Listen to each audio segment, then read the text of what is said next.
शरीर पर पीला वस्त्र, माथे पर पीला चंदन लगाकर सोशल मीडिया से लेकर देश के कोने कोने में मशहूर प्रेमानंद महाराज की वो कहानी आज बताएंगे जिसे नहीं जानता था हिंदुस्तान। कानपुर का बच्चा कैसे बना वृंदावन का सबसे बड़ा सन्यासी, जिसके आगे नेता अभिनेता से लेकर बड़े बड़े दिग्गज भी सर झुकाते हैं। उस प्रेमानंद महाराज की कहानी जान लीजिए। 13 साल की छोटी सी उम्र में छोड़ दिया था घर बार, फिर कैसे पहुंच गया वृंदावन और बन गया सबसे बड़ा सन्यासी। लोग बताते हैं जिनकी दोनों किडनियां नहीं, फिर कैसे जीते हैं जिंदगी।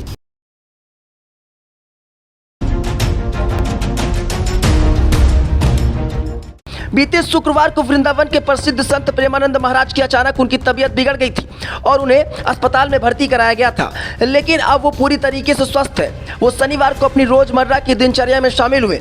वृंदावन से सबसे अधिक लोग उनसे मिलने के लिए पहुंचे थे।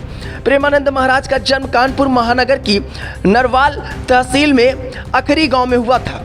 ये एक ब्राह्मण परिवार से आते हैं। प्रेमानंद महाराज का असली नाम अनिरुद्ध पांडे है और उनके परिवार में अभी भी इनके बड़े भाई और भतीजे गांव में रहते हैं। हालांकि जब से प्रेमानंद महाराज जी ने अपना गांव छोड़ा है तब से वे दोबारा गांव नहीं आए।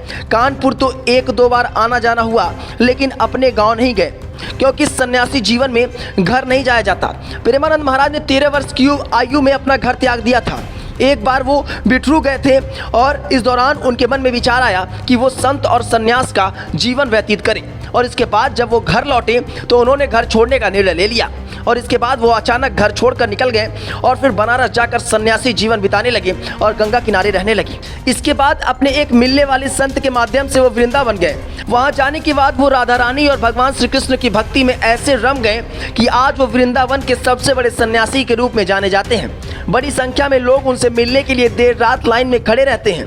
वो एक बेहद गंभीर बीमारी से जूझ रहे हैं, जिस वजह से रोजाना उनका डायलिसिस होता है। प्रेमानंद महाराज को अपनी बीमारी के बारे में जानकारी की बात की जाए तो ये लगभग सन 2000 की बात है, जब उन्हें कोई परेशानी हो रही थी। तब वो दिखाने के लिए कानपुर आए थे। कानपुर के एक प्राइवेट अस्पताल में उनकी बीमारी को डायग्नोसिस किया गया और उसके बाद से लगातार उनका इलाज चल रहा है। आपको बता दें कि प्रेमानंद महाराज अपने गांव जरूर नहीं गए, लेकिन उनके भाई और भतीजे अभी भी वृंदावन जाकर उनसे बीच बीच में मुलाकात करने जाते हैं और वो गांव और परिवार के बारे में भी उनसे जानकारी लेते हैं। Bureau report, jetty news.